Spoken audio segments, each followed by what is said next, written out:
The shove came so fast I didn't have time to brace myself. My shoulders slammed against the doorframe, pain shooting down my spine as I stumbled backward onto the porch. I'm 67 years old, and I've faced my share of challenges, but nothing prepared me for the look in Marcus's eyes that Tuesday afternoon. Cold, calculating, devoid of the warmth that had once made me believe he was family. "Get out," he said, his voice low and venomous. "You're not needed anymore." My hands trembled as I caught myself against the railing. Through the doorway, I could see Emily, my daughter, 7 months pregnant, standing frozen in the living room, one hand on her swollen belly, tears streaming down her face. She opened her mouth to speak, but Marcus shot her a warning glance that made her flinch. "Marcus, please," she whispered. "He's my father." "He's a burden," Marcus snapped, not even looking at her. His eyes stayed locked on mine. "And I'm done carrying dead weight." Dead weight. Those 2 words echoed in my skull as I stood there, my heart pounding against my ribs.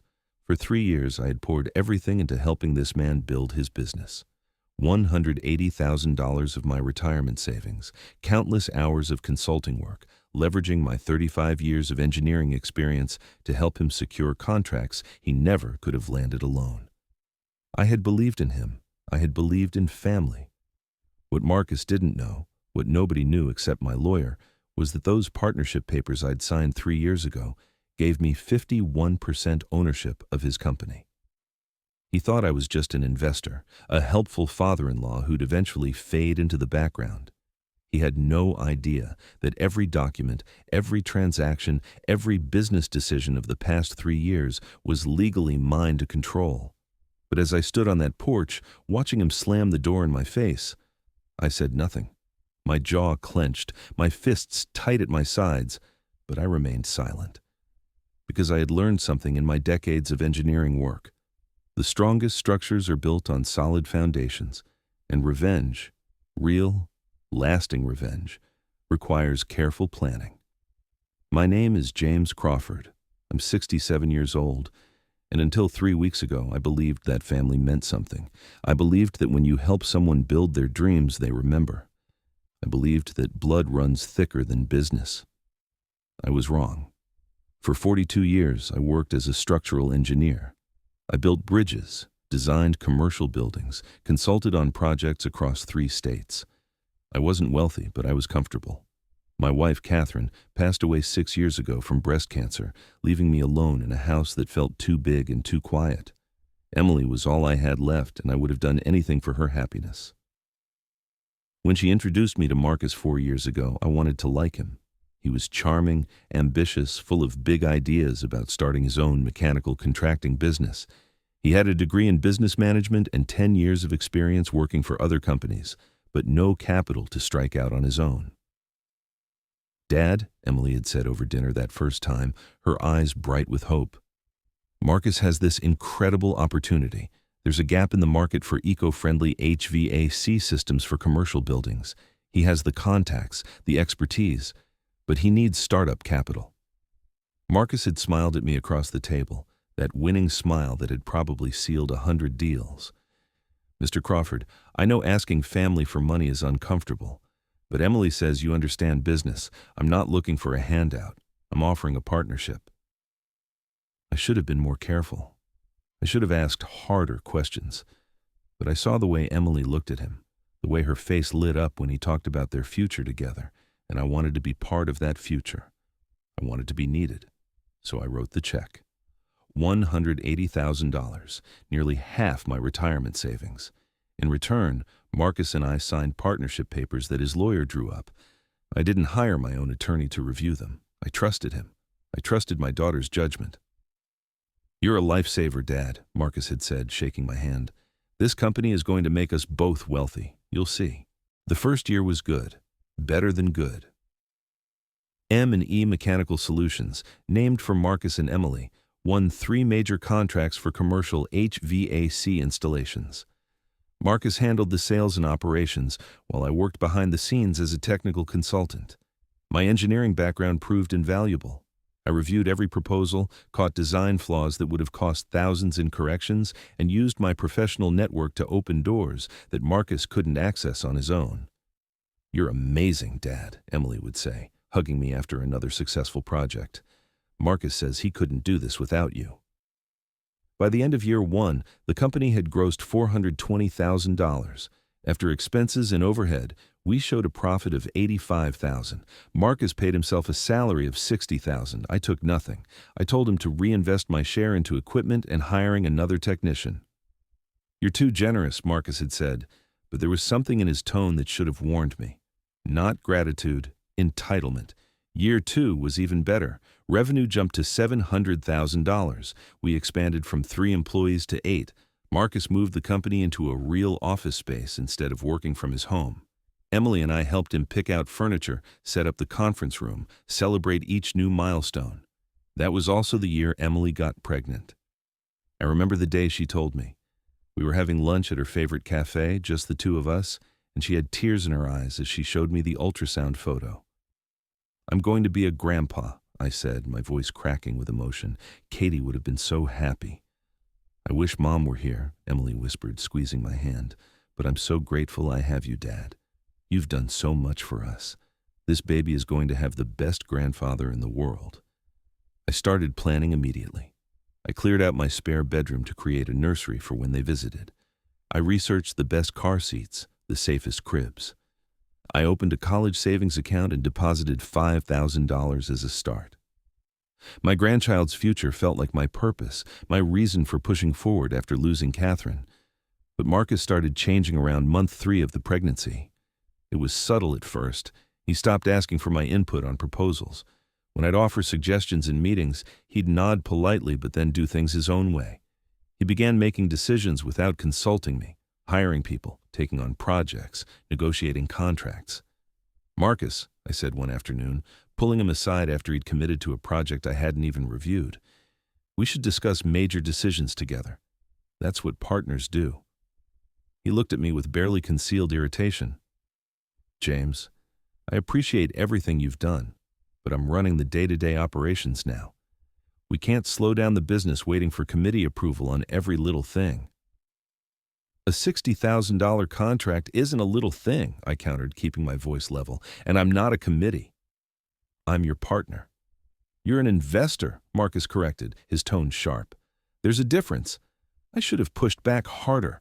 I should have pulled out those partnership papers right then and reminded him exactly what my role was. But Emily was struggling with morning sickness, and I didn't want to add stress to her pregnancy. I told myself Marcus was just overwhelmed with the growing business. I told myself things would improve. They didn't. By month 5 of Emily's pregnancy, I barely heard from Marcus except when he needed something. A technical problem he couldn't solve, a client who wanted to speak with the engineer, a reference letter for a new bid. "Dad, don't take it personally," Emily said when I mentioned feeling sidelined. "Marcus is under a lot of pressure. The business is growing so fast, and with the baby coming, he's worried about providing for us." "I understand pressure," I said gently, "but partnership means communication. I'm not trying to interfere. I just want to help." She promised to talk to him. Whatever she said must have made things worse, because 2 days later, I received a text message from Marcus. "Taking a step back from active consulting. We'll keep you updated on financials quarterly. Thanks for everything." Just like that. A text message. After 3 years of working side by side, after $180,000 of my money building his dream, I was dismissed via text. I called him immediately. The call went to voicemail. I tried again. Voicemail. I sent an email requesting a meeting. No response. Finally, I drove to the office. The receptionist, a young woman named Carla, whom I'd helped hire, looked uncomfortable when I walked in. "Mr. Crawford," she said, her voice apologetic, "Marcus isn't available right now."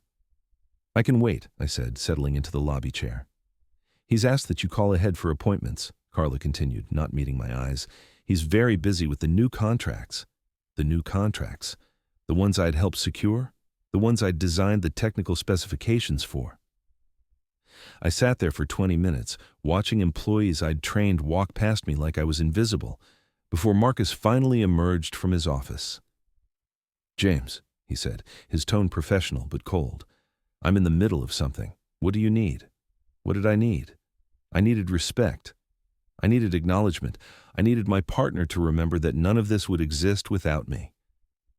"We need to talk," I said, standing up, "about the business, about my role." Marcus glanced at Carla, then gestured toward his office. Once inside with the door closed, his professional mask dropped. "Look," he said, sitting behind his desk, the desk I'd helped him pick out, "I'm grateful for what you did.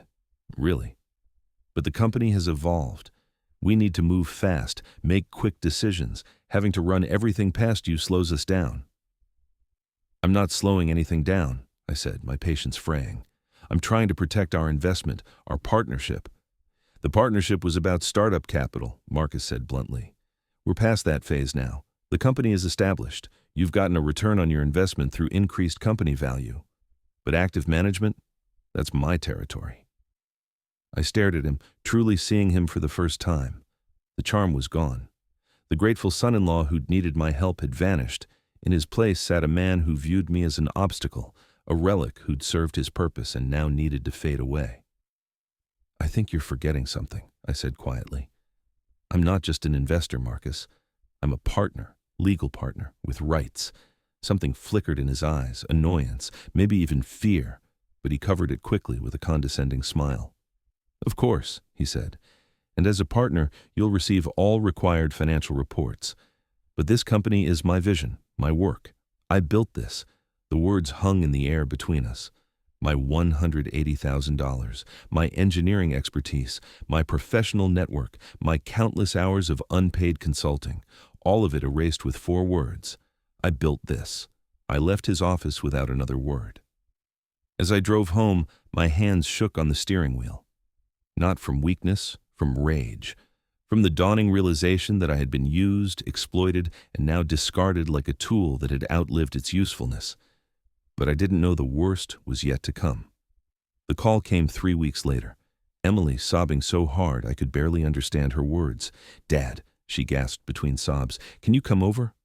"Please." I was there in 15 minutes. Emily answered the door, her face blotchy from crying, one hand protectively over her pregnant belly. Marcus stood behind her, arms crossed, his expression cold and unmoved by his wife's tears. "What's wrong?" I asked, immediately moving to hug Emily. "Is the baby okay?" "The baby's fine," Marcus said flatly. "We need to talk, James." Something in his tone made my blood run cold. Emily pulled away from me, wiping her eyes, and we all moved into the living room. I sat on the couch. Marcus remained standing, looming over me in what I recognized as a deliberate power move. "Emily and I have been discussing our living situation," Marcus began, his voice taking on that professional tone he used with difficult clients. "With the baby coming, we need to think about finances, space, priorities." "Of course," I said, confused. "How can I help?" "You can't," Marcus said bluntly. "That's the point." "Dad, you've been wonderful." "Don't call me that," I interrupted, my voice sharper than intended. "You don't get to call me Dad while you're clearly about to say something I won't like." Marcus's jaw tightened. Emily let out a small whimper, but said nothing. "Fine. James," Marcus continued, "the truth is, we need to start prioritizing our immediate family. Emily, the baby, building our life together. That means making some difficult decisions about external obligations." "External obligations," I repeated slowly. "Is that what I am now?" "Don't make this harder than it needs to be," Marcus snapped. "You're retired. You have your pension, your savings, your own house. We're trying to build something here, and we can't do that while managing expectations and obligations to extended family." Extended family. I looked at Emily, my daughter, my only child, the little girl I'd raised alone after her mother died. She wouldn't meet my eyes. "Emily?" I said softly. "What's he talking about?" "Daddy," she whispered, and I heard the little girl she used to be in that word. We think, maybe it's time for some space, just temporarily, while we adjust to being new parents." "Space?" I echoed. "You want space from your father?" "It's not about wanting," Marcus interjected. "It's about need. Emily needs to focus on her health and the baby. She doesn't need the stress of managing relationships and expectations right now." "I'm not stress," I said, my voice rising despite my efforts to stay calm. "I'm her father. I'm helping. You're hovering, Marcus cut in. You're always here, always offering advice, always inserting yourself into our decisions. We need to establish boundaries. The words felt like physical blows. Every Sunday dinner I'd cooked for them, every time I'd helped them move furniture or fix their plumbing, every business problem I'd solved, every contact I'd shared, every dollar I'd invested, all of it reduced to hovering. Is this really what you want? I asked Emily directly. Do you really want me to stay away? She finally looked at me, and I saw it, the conflict, the guilt, but also something else. Resignation. She'd already agreed to this. Marcus had already won. Just for a little while, Daddy, she said weakly. Just until we find our rhythm as parents. I stood up, my legs unsteady. And the business? My partnership? Marcus's expression hardened. That's separate. Business is business, but I think it's best if you step back from active involvement there too. I'll send you quarterly reports as agreed. As agreed, I said, my voice dangerous now. Marcus, I don't think you understand what we agreed to. I understand perfectly, Marcus replied, and there was triumph in his eyes now. You invested money. The company grew. You've already seen returns through increased valuation. Be grateful for that and move on. Move on, I repeated. From my daughter? From my grandchild? From the company I built with you? The company I built, Marcus corrected. With your initial investment, yes, but I'm the one who made it successful. I'm the one who lands the contracts, manages the teams, grows the revenue. You helped at the start. That's all. He was standing closer now, his voice low and threatening. And I suddenly understood that this wasn't a discussion. This was an ambush. A carefully planned conversation designed to push me out of their lives, out of the business, out of everything I'd worked for. And my daughter, my own daughter, had agreed to it. I think you should go, Marcus said, not quite touching me, but standing close enough that I had to take a step back toward the door. Emily needs rest. This conversation is upsetting her. I looked past him at Emily, curled up on the couch, crying quietly. Part of me wanted to fight, to argue, to demand my rightful place. But another part, the part that had raised her alone, that had sacrificed everything for her happiness, couldn't bear to cause her more stress while she was pregnant. Emily, I said one more time, are you sure about this? She nodded without looking at me. I love you, Daddy. But Marcus is right. We need to focus on us right now. I turned toward the door, my heart breaking, my mind reeling. Marcus followed me, making sure I actually left. Oh, and James, he said as I stepped onto the porch, I'll need you to return the office keys and any company materials you have at home. I'll send Carla by to pick them up tomorrow. That's when I turned back, looking at him directly. I built bridges for 40 years, Marcus. I know how structures work. I know what happens when you remove a support beam before the foundation is fully set. He smirked. Is that a threat? It's engineering advice, I said calmly. Buildings collapse when people forget what's holding them up. Good thing this isn't a building then, Marcus shot back. It's my company, my family, my life. You were just a temporary investor. That word, temporary, was still echoing in my head when he shut the door 2 weeks later, when the shove came, when I found myself stumbling backward onto the porch with pain shooting through my aging body. Dead weight, he'd called me. A burden. As I drove home that day, my shoulder throbbing, my heart shattered, I finally pulled out my phone and made a call I should have made months ago. Davidson and Associates, the receptionist answered. How may I help you? This is James Crawford, I said, my voice steady despite my shaking hands. I need to speak with Robert Davidson about a partnership agreement. It's urgent. So far, James Crawford discovered his son-in-law Marcus had systematically pushed him out of the business he'd funded with $180,000. After Emily chose her husband over her father, Marcus physically shoved James out of their house, calling him dead weight. Now, with his shoulder still aching from the assault, James has finally called his lawyer. What Marcus doesn't know is about to destroy everything he's built. Robert Davidson's office was on the 8th floor of a downtown building I'd helped design 12 years ago. I'd recommended Robert to 3 colleagues over the years, but I'd never needed his services myself. Until now. James, Robert said, rising from behind his mahogany desk as his secretary showed me in. He was in his mid-50s, silver-haired, with sharp eyes that missed nothing. It's been too long. Though I wish you were here under better circumstances. I sank into the leather chair across from him, my shoulders still throbbing from where I'd hit the doorframe. Robert noticed me wince.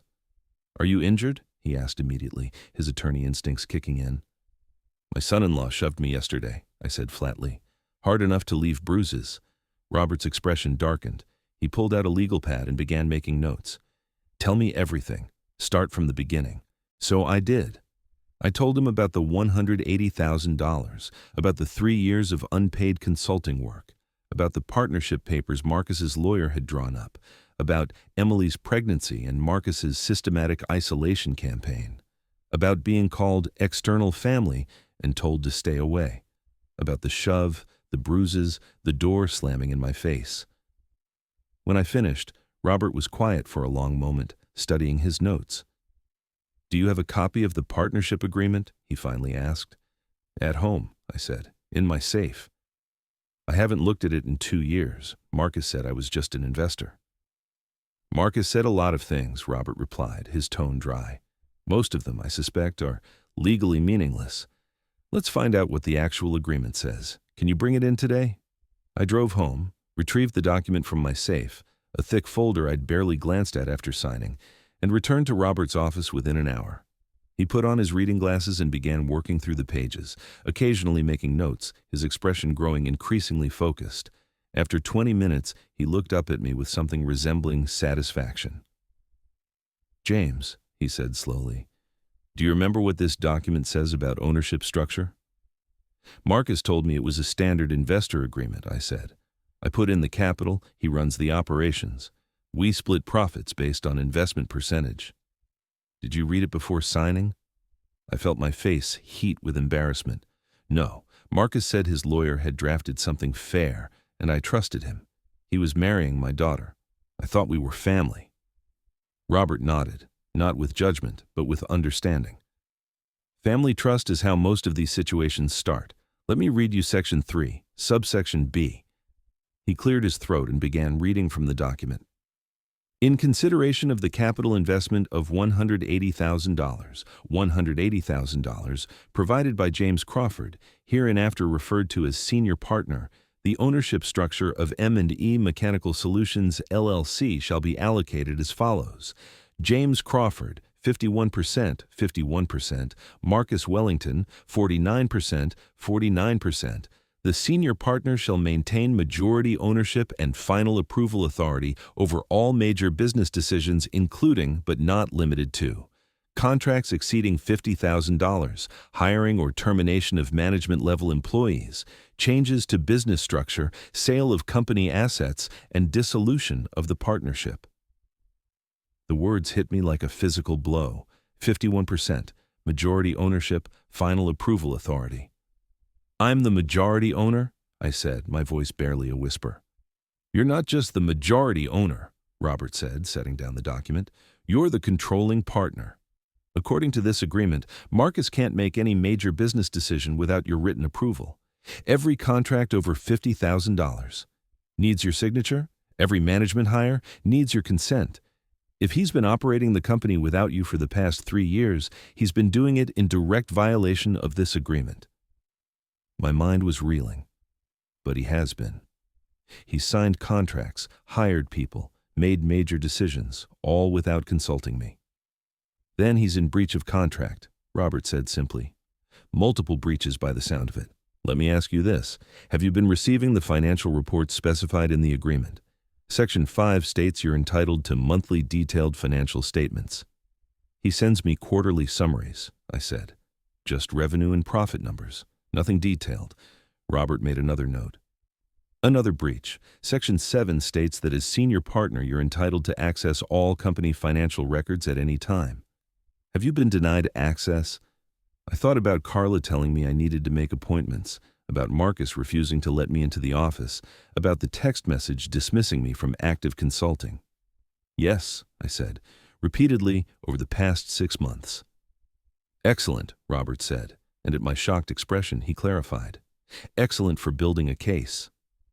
James, your son-in-law has been operating under the false assumption that you're a passive investor with no real control. In reality, you're the majority owner of his company. You have the legal right to make executive decisions, to access all records, to approve or reject any major contract or hire. So what does that mean? I asked, though I was beginning to understand. Robert leaned forward, his expression serious. It means you have options, several options. We could send Marcus a formal letter reminding him of the partnership terms and demanding compliance. We could file for breach of contract and seek damages. We could demand a buyout of his minority share, or, he paused significantly, you could exercise your majority ownership rights and take full operational control of the company. The room felt suddenly airless. Take control of the company, Marcus's company, the business he'd built on my money, my expertise, my connections, while systematically pushing me out. If I take control, I said slowly, what happens to Marcus? Whatever you decide happens to Marcus, Robert replied. As majority owner, you have the authority to remove him from management, restructure his role, reduce his salary, or terminate his employment entirely. You could run the company yourself, hire someone else to run it, or dissolve it. It's your company, James. Legally, it always has been. I drove home in a daze, Robert's words echoing in my mind. Your company. It always has been. For 3 years, I'd believed I was the junior partner, the grateful investor, the helpful father-in-law who should stay in his lane. Marcus had cultivated that belief, reinforced it, weaponized it. He'd made me feel like a burden, an obstacle, a relic who didn't understand how things work now. But the papers didn't lie. I wasn't the junior partner. I was the boss. I had always been the boss. That night, I couldn't sleep. I lay in bed, staring at the ceiling, my mind spinning with possibilities and questions. Emily was still my daughter. Did I really want to destroy her husband's business, the source of income for my grandchild? Did I want to be the vindictive father who couldn't let go? But then I remembered Marcus's hand on my chest, shoving me backward. I remembered the pain in my shoulder, the humiliation of stumbling on my own daughter's porch. I remembered the word, burden, number. This wasn't about vindictiveness. This was about justice, about standing up for myself, about showing these people that age doesn't equal weakness and kindness doesn't equal stupidity. I called Robert the next morning. I want to move forward, I said, but I need more information first. I need to know exactly what Marcus has been doing with my company. Our company, Robert corrected gently, and I agree. Before we make any major moves, we need a complete picture. I'm going to refer you to someone who can help with that. 2 days later, I met Daniel Chen in a coffee shop downtown. He was younger than I expected, maybe 40, with an easy smile and casual clothes that made him look like a tech startup founder rather than a private investigator. Mr. Crawford, he said, shaking my hand. Robert filled me in on the basics. Sounds like your son-in-law has been playing fast and loose with your business. I need to know what he's really been doing, I said. The financial records he's been sending me are bare bones. I don't know what contracts he's signed, what debts he's incurred, how he's actually spending the money. Daniel pulled out a tablet. Let's start with what you do know. Company name, location, Marcus's full name, any employee names you remember. I gave him everything I could remember. Daniel made notes, asked clarifying questions, and then explained his process. I'll start with public records, business filings, tax liens, any legal actions involving the company. Then I'll do some social engineering, see what I can learn from current and former employees. People love to talk about their bosses, especially when they feel undervalued or mistreated. Give me a week, and I'll have a preliminary report for you. A week felt like an eternity. I spent the time organizing my own records, printing out every email, every financial summary Marcus had sent me, every text message. I created a timeline of our partnership, noting every time he'd dismissed me, every time he'd made decisions without consulting me, every breach of our agreement. I also went to my doctor about my shoulder. The bruising had deepened to an ugly purple-black. Dr. Morrison took photographs and documented everything in my medical records. James, he said seriously, this is assault. Have you considered filing a police report? Not yet, I said, but I'm documenting everything. Good, Dr. Morrison replied, because whoever did this, they crossed a line. When Daniel called me back 9 days later, his voice was grim. Mr. Crawford, we need to meet in person. I've found some things you need to see. We met at Robert's office this time. Daniel spread out documents across the conference table: bank statements, contract copies, employee records, photographs. Okay, Daniel began, let me walk you through what I found. First, the good news. The company is financially stable. Revenue for the last fiscal year was $947,000, up from $700,000 the year before. Current assets exceed liabilities by about $280,000. That's good, I said, though I sensed a but coming. But, Daniel continued, there are some concerning patterns. First, Marcus has been paying himself a salary of $95,000 annually, plus bonuses totaling another $30,000 last year. That's $125,000 in compensation. For a company grossing $900,000, that seems high but not unreasonable, Robert noted. Agreed, Daniel said, except Marcus has been telling the IRS something different. According to the tax returns, which you should have been receiving copies of as a partner, by the way, he reported his salary as $65,000. The additional $60,000 classified as consulting fees paid to a company called Wellington Advisory, LLC. Let me guess, I said, my jaw tightening. Wellington Advisory is owned by Marcus. His wife, actually, Daniel said, Emily Wellington. Established 3 months after your daughter got pregnant, Marcus has been funneling money through this shell company, probably to reduce tax liability and hide the true amount he's paying himself. I felt sick. Emily was complicit in this. My daughter had helped Marcus deceive me. There's more, Daniel continued, pulling out another document. 4 months ago, Marcus took out a business line of credit for $150,000, using the company assets as collateral. According to the terms of your partnership agreement, any debt over $50,000 requires your written approval. I never approved that, I said. I know, he forged your signature. Daniel pulled out a loan document and pointed to the signature line. James Crawford. But look closely at the handwriting. Different slant, different pressure. A handwriting analyst could confirm it, but I'd bet money this isn't your signature. That's fraud, Robert said flatly. Felony fraud. It gets worse, Daniel said. I talked to 3 former employees who left the company in the past year. According to them, Marcus has been increasingly erratic. Explosive temper, unreasonable demands, taking credit for other people's work. 2 of them mentioned that he talks about you, about how he had to get rid of the dead weight, and how the company is finally his. Dead weight. That phrase again. One more thing, Daniel said, his expression darkening. This is the part that worried me most. 2 months ago, Marcus increased the company's life insurance policy on key employees. Standard practice for a growing business, except he listed you as a key employee and took out a $500,000 policy on your life, with the company as the beneficiary. The room went silent. I stared at Daniel, not comprehending.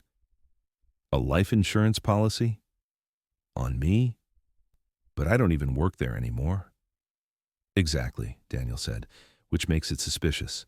You're not active in the company. You're not providing services. Yet Marcus insures your life for $500,000. If something were to happen to you, the company, which he believes he controls, gets a massive payout. Jesus Christ, Robert breathed. Combined with the physical assault, this looks like... Planning, I finished, my blood running cold. He's planning something. My mind flashed to Marcus shoving me, to the calculation in his eyes. I remembered the door frame, how hard I'd hit it. What if I'd fallen differently? What if I'd hit my head? At 67, a fall like that could be fatal. We need to move fast, Robert said decisively. Daniel, compile everything into a formal report. James, we're filing for an emergency injunction first thing Monday morning. We're freezing all company accounts, demanding a full audit, and removing Marcus from any signatory authority until this is resolved. What about Emily? I asked, my voice hollow. She's involved in the shell company. Robert's expression softened. We'll deal with that as it comes. But James, You need to accept that your daughter may have been complicit in this fraud. Either she knew what Marcus was doing and helped him, or she's been manipulated just like you were. Either way, she's going to have to answer some hard questions. That weekend was the longest of my life. I stayed home, doors locked, security system armed. Every time a car drove past, I tensed. Every unexpected sound made me jump. I was a 67-year-old man, alone in my house, waiting for Monday morning and wondering if my own son-in-law might actually be dangerous enough to do something desperate. On Sunday evening, my phone rang. Emily. I stared at the screen, my finger hovering over the answer button. Part of me wanted to ignore it, to let it go to voicemail, to avoid the pain of hearing her voice. But she was still my daughter. She was still carrying my grandchild. "Hello, Emily," I said, my voice carefully neutral. "Daddy," she said, and she was crying. "Daddy, please. We need to talk." "I'm listening." "Marcus told me what happened, about the fight, about him pushing you. Daddy, I'm so sorry. He was stressed. He didn't mean—" "Yes, he did," I interrupted calmly. "He meant every word and every action. He called me dead weight, Emily. He threw me out of your house, my shoulder is still bruised." She made a small sobbing sound. I know, and I'm so sorry. But Daddy, you have to understand, he's under so much pressure with the business and the baby coming. He snapped. It won't happen again." "You're right," I said. "It won't, because I won't be around for it to happen again." "What does that mean?" Her voice sharpened with fear. "Daddy, what are you planning?" "I'm planning to protect myself, Emily. Something I should have done a long time ago." Are you going to sue him?" "Daddy, please, we can't afford that right now. The business is everything. If you destroy the business, you destroy our family's future. You destroy your grandchild's future." The manipulation was so blatant it almost made me laugh. After everything they'd done, they were still trying to use my love for her against me. "The business isn't yours to lose," I said quietly. "It's mine. It always has been, and it's time Marcus learned that." "What are you talking about?" Emily said, her voice rising. "Marcus owns the company. You just invested money. Read the partnership agreement, Emily." "Really read it, Section 3, subsection B. Then call me back if you still think I'm just an investor." I hung up before she could respond. My hands were shaking, but not from fear this time, from anger. From the absolute clarity of knowing that I was done being anyone's ATM, anyone's burden, anyone's fool. Monday morning, Robert and I walked into the courthouse together. By noon, we had our emergency injunction. All M&E Mechanical Solutions bank accounts were frozen pending a full audit. Marcus was temporarily barred from making any financial decisions or signing any contracts without my written approval. The court had appointed an independent accountant to review all company records for the past 3 years. By 2 p.m., the sheriff had served Marcus with the court order at the company office. By 3 p.m., my phone was ringing nonstop. Marcus, Emily, unknown numbers that I suspected were Marcus calling from different phones. I ignored all of them. At 4 p.m., Robert called. He's lawyered up. His attorney just called me, making threats about filing countersuits for harassment and abuse of process. "Let him try," I said calmly. "The documents don't lie." "No," Robert agreed. "They don't. I've also filed for a restraining order based on the assault. Hearing is scheduled for Friday. Make sure you bring those medical photographs." That night, I received a text from an unknown number. "You're destroying your daughter's life, her baby's life. What kind of father does that?" I didn't respond, but I took a screenshot and forwarded it to Robert. Evidence. Everything was evidence now. Wednesday, the court-appointed accountant, a stern woman named Margaret Price, arrived at my house with preliminary findings. "Mr. Crawford," she said, opening her laptop, "I've spent 2 days reviewing the company records. What I've found is extensive financial mismanagement at best and deliberate fraud at worst." She walked me through it. The forged signature on the loan documents, the shell company transferring money to Emily, unreported cash payments to Marcus totaling over $80,000 across 3 years, fake vendor invoices that appeared to be kickback schemes, and equipment purchases that couldn't be accounted for in the company inventory. "The good news," Margaret said, "is that the company is still solvent. The bad news is that Marcus Wellington has essentially stolen an estimated $120,000 from the company through various schemes over the past 3 years. $120,000. My money. Money I'd invested in good faith, believing I was helping family. What happens now? I asked. The full audit will take another 2 weeks, Margaret said. But I have enough already to recommend criminal charges for fraud and embezzlement. This goes beyond civil matters, Mr. Crawford. This is theft. Friday morning, I stood in front of a judge at the restraining order hearing. Marcus sat across the courtroom with his attorney, his face red with barely contained rage. Emily wasn't there. Robert had advised me that as a pregnant woman, she couldn't be compelled to attend. The hearing was brief. I presented the medical photos of my bruised shoulder, Dr. Morrison's written statement, the text messages Marcus had sent me, the timeline of escalating hostility. Marcus's attorney tried to paint it as a minor disagreement and a momentary loss of control that didn't warrant legal intervention. But the judge, a no-nonsense woman in her 60s, wasn't buying it. Mr. Wellington, she said, looking directly at Marcus, you physically assaulted a 67-year-old man. You pushed him hard enough to cause significant bruising. Whether or not you regret it now is irrelevant. The petitioner has every right to feel unsafe. Restraining order granted. You are to maintain a distance of at least 500 feet from Mr. Crawford at all times. No contact, direct or indirect. Violation will result in arrest. Do you understand? Yes, Your Honor, Marcus said through gritted teeth. As we left the courthouse, Marcus shouted after me from the required distance, "You're going to regret this, old man." "That's my company. Mine," I turned back calmly. "Read the documents, Marcus." It never was. That night I received an email from Emily. No phone call this time. She couldn't risk violating her husband's restraining order by facilitating contact. The email was long, rambling, full of accusations and pleas. I was cruel. I was vindictive. I was destroying her family out of spite. She'd thought I loved her. She'd thought family meant something to me. I read it twice, then saved it to a folder Robert had instructed me to keep for all communication. Then I wrote back a single paragraph. Emily, I loved you enough to give Marcus $180,000 and 3 years of my life. I loved you enough to accept being pushed aside without fighting back. I loved you enough to stay quiet while he stole from me, lied to me, and assaulted me. But love doesn't mean letting people destroy you. I hope someday you'll understand that.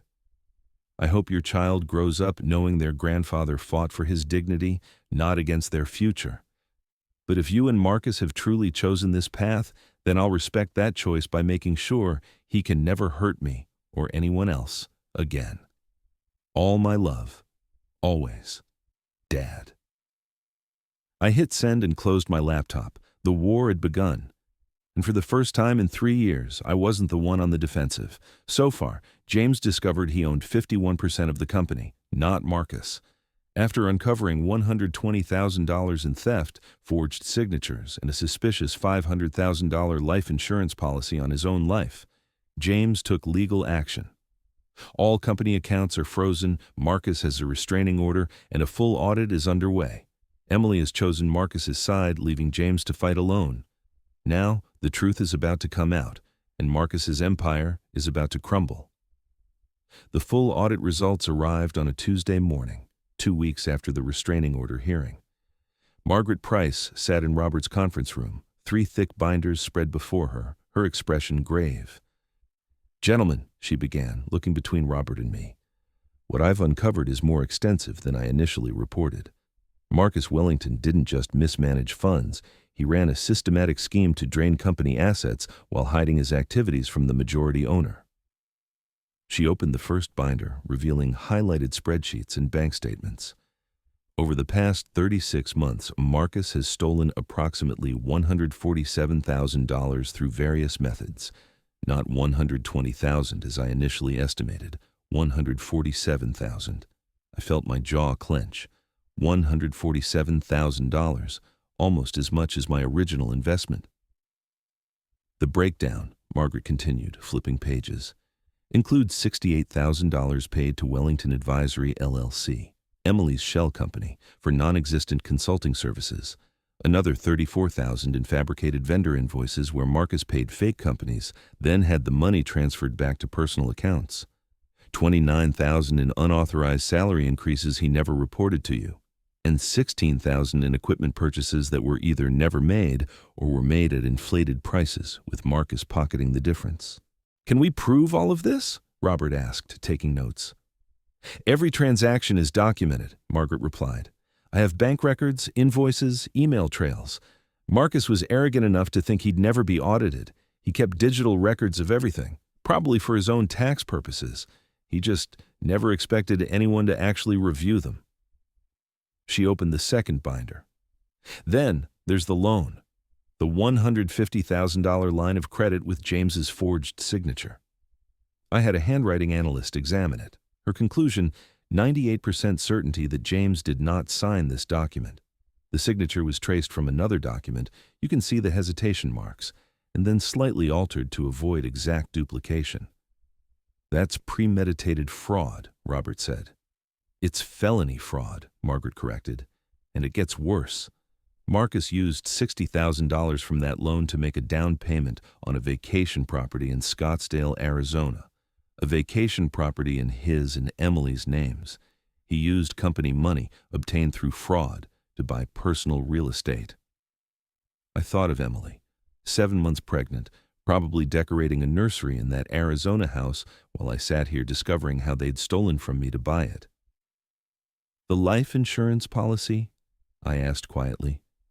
Margaret's expression darkened. $500,000, dated 8 weeks ago. The premiums are being paid by the company, another expenditure that should have required your approval. The beneficiary is listed as M&E, Mechanical Solutions, but as the majority owner, Marcus would have effective control of any payout. The concerning part is the timing. He takes out a massive policy on your life just weeks before the assault. Then, he physically attacks you in a way that could have seriously injured or killed you if you'd fallen differently. "You think it was intentional," I said, not a question. "I think the pattern is suspicious enough to warrant criminal investigation," Margaret replied carefully. "I'm required to report potential fraud to law enforcement.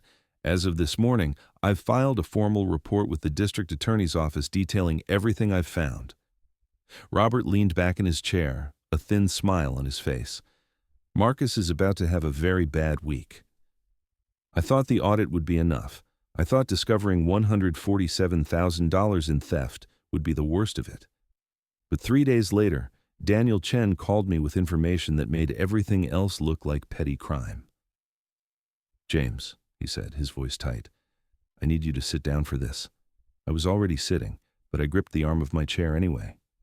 "What did you find?" "I've been monitoring Marcus's communications, legally, through social media and public records. Yesterday, he made a large cash withdrawal. $25,000. Then I tracked his location. He drove to a bar in Scottsdale, met with someone for 2 hours, then drove back." "Who did he meet?" I asked, though dread was already pooling in my stomach. "I don't have a name yet," Daniel said, "but I have photographs.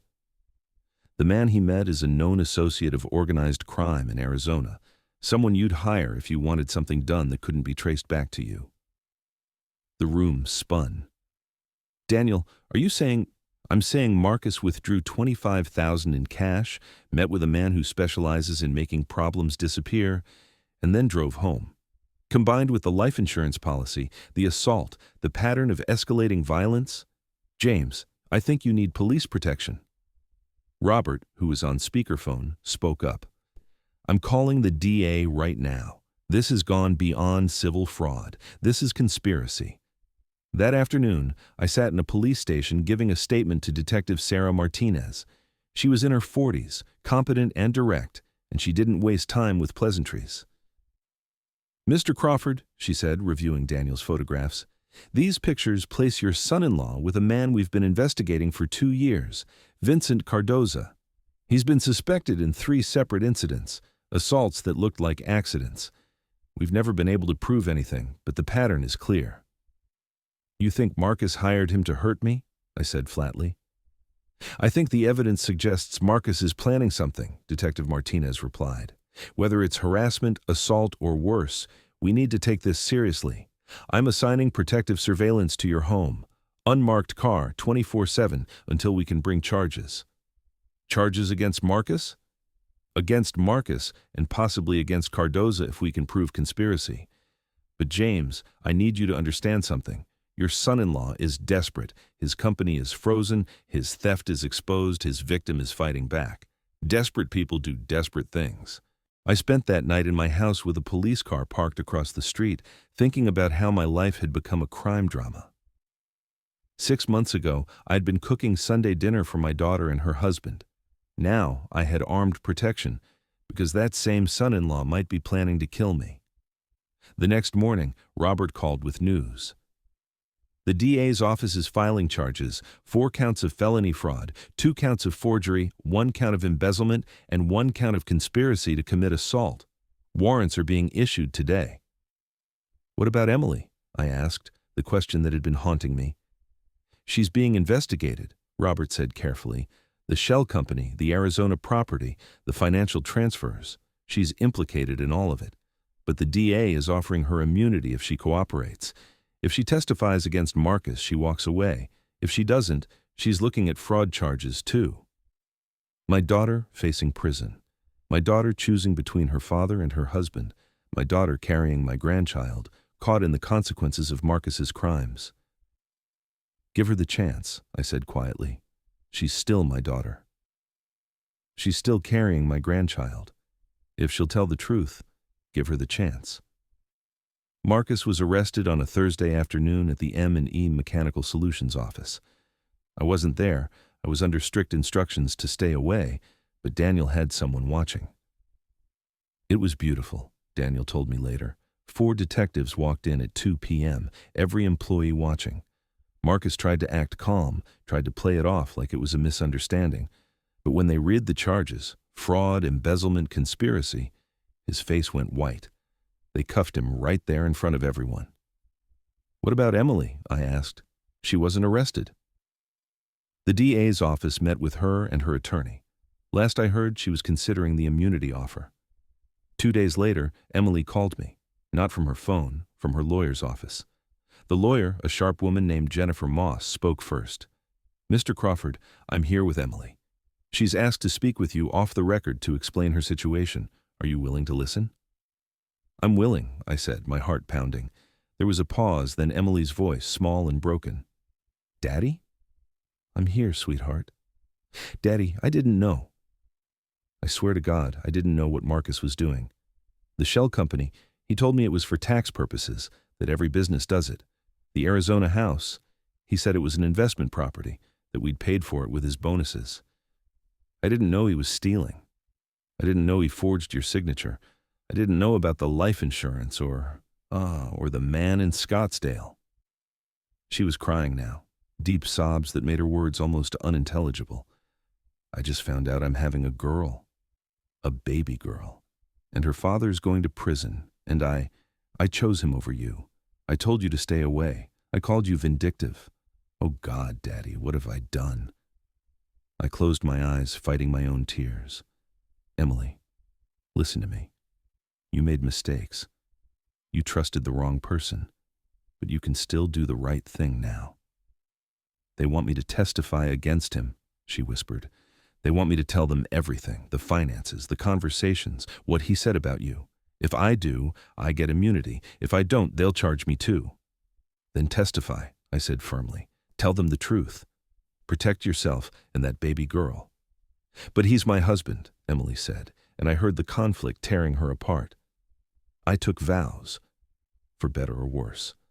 Worse doesn't mean criminal, I replied. Worse doesn't mean conspiracy to murder. Emily, if you protect him now, you become complicit in everything he's done. You become an accomplice. Is that the mother you want to be? Silence on the line. Then, softly, will you forgive me, Daddy, for choosing him, for hurting you?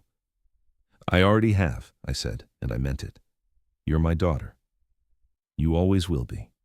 But you need to choose right now, truth or loyalty to a man who is willing to have your father killed. 3 days later, Emily signed the immunity agreement and gave a full statement to the DA's office. Marcus's preliminary hearing was scheduled for 3 weeks after his arrest. I sat in the courtroom gallery, flanked by Robert on one side and Daniel on the other. Marcus sat at the defense table in an orange jumpsuit, his expensive confidence replaced by barely contained rage. When the prosecutor stood to present the evidence, it was devastating. Margaret Price testified about the theft, walking through spreadsheet after spreadsheet. The handwriting analyst testified about the forgery. Bank representatives testified about suspicious transactions. Detective Martinez testified about Vincent Cardoza, about the photographs, about the $25,000 cash withdrawal. And then Emily testified. She walked to the stand 7 months pregnant, visibly shaking, refusing to look at Marcus. Under oath, she confirmed everything. The shell company had been Marcus's idea. The Arizona property had been purchased with company funds. Marcus had told her I was trying to steal the business and that they needed to protect themselves. He'd said I was senile, that I didn't understand how businesses worked anymore, that I was a burden they couldn't afford. "Did your husband ever discuss James Crawford's health?" the prosecutor asked. Emily's voice was barely a whisper. He said Dad was getting older, that at his age, accidents happen, that if something happened to him, we'd be better off. Did he explain what he meant by better off? There was a life insurance policy, Emily said, tears streaming down her face. Marcus said if Dad died, the company would get $500,000. He said we could finally be free of him. The courtroom went silent. I saw the judge's expression harden. I saw the jury members exchange glances. Marcus's attorney stood. "Your Honor, this is hearsay. This is direct testimony of statements made to her by the defendant," the judge cut in. Overruled. Continue. The prosecutor pressed forward. "Mrs. Wellington, did your husband ever specifically discuss harming your father?" Emily looked at Marcus for the first time, and I saw something break in her eyes.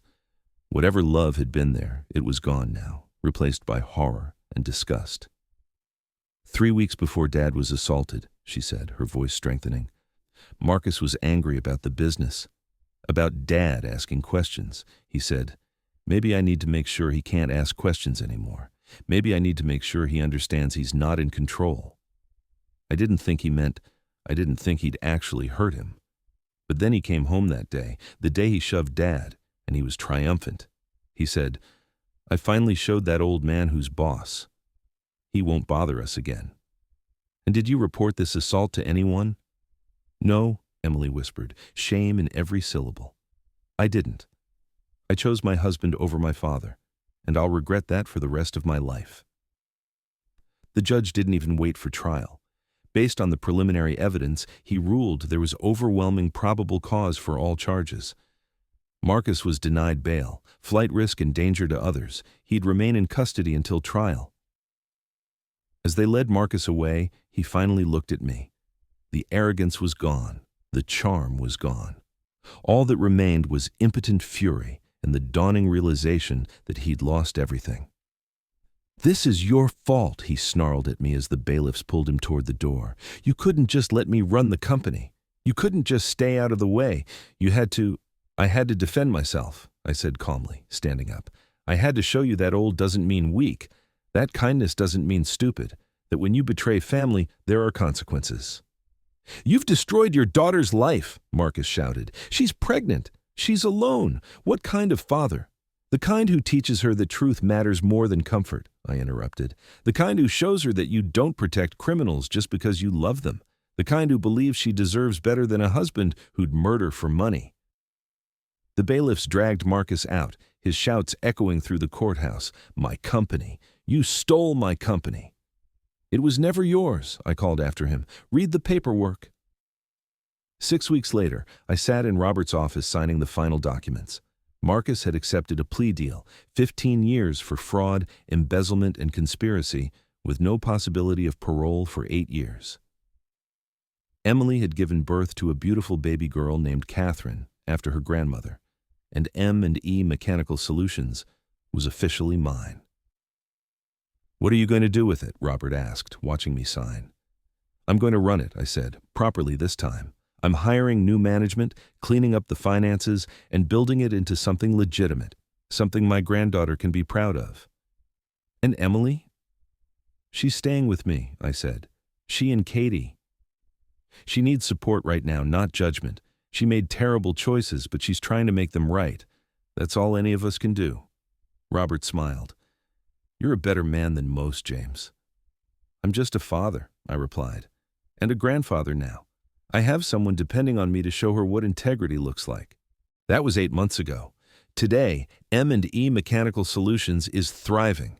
Revenue is up 30%. Employee morale is the highest it's been in years.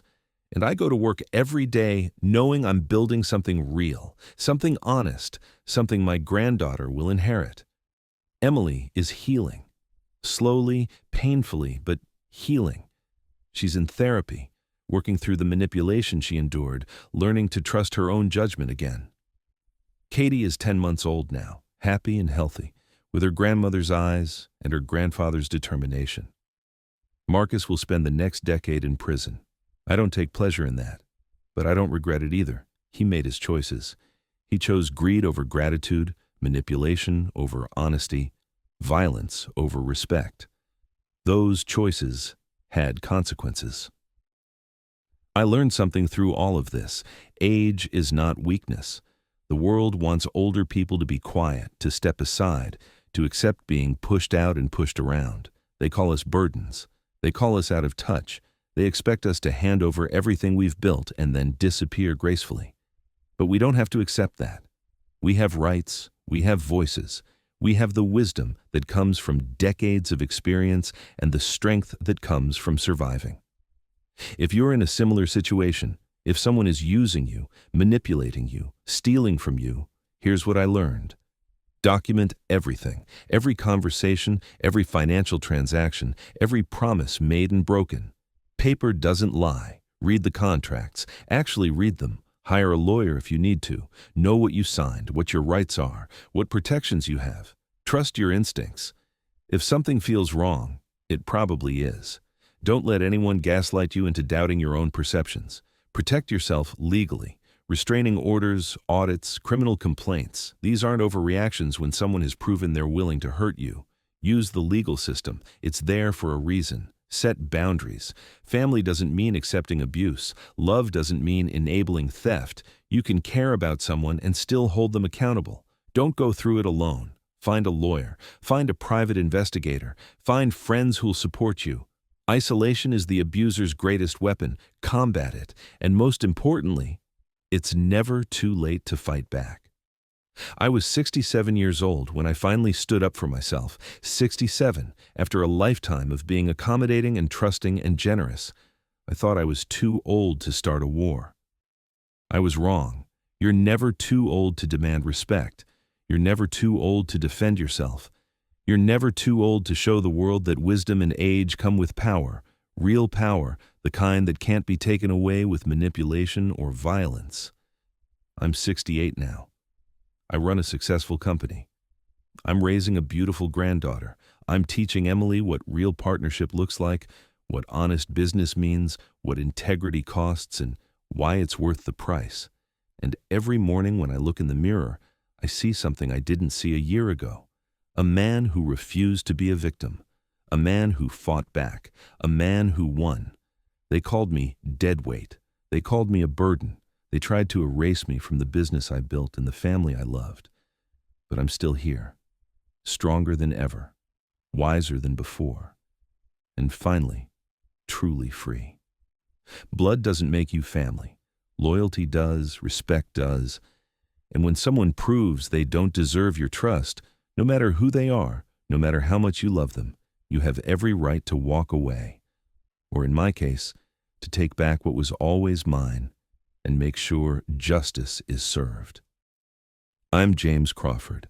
I'm 68 years old, and I've never felt more powerful in my life. Did you like this story of justice and empowerment?